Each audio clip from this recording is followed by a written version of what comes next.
আমরা সবাই টাকা পয়সা ইনকাম করে বড়লোক হতে চাই, কিন্তু আপনি কি কখনো চিন্তা করেছেন আপনাকে যদি 10 কোটি টাকা দেওয়া হয় আপনি কি করবেন? আপনি টাকা ইনকাম যত সহজভাবে করতে পারবেন, টাকা ম্যানেজ কিন্তু এত সহজভাবে করতে পারবেন না।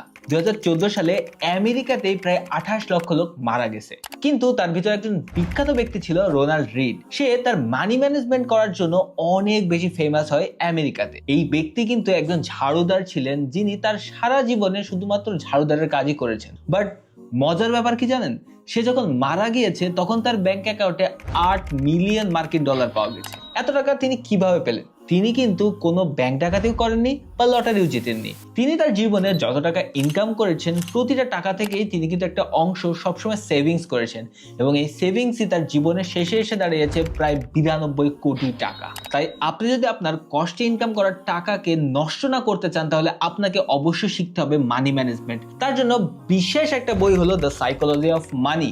এই বইটা পড়লে আপনি বুঝতে পারবেন আপনার টাকাটাকে কিভাবে আপনাকে সেভিংস করতে হবে এবং কিভাবে ইনভেস্ট করলে টাকাটাকে আপনি বৃদ্ধি করতে পারবেন। আপনি আপনার টাকা পয়সা নিয়ে কি করতে চান অবশ্যই কমেন্ট করে জানাবেন, এবং পরবর্তী দিন দেখা হবে আর একটা নতুন বই নিয়ে।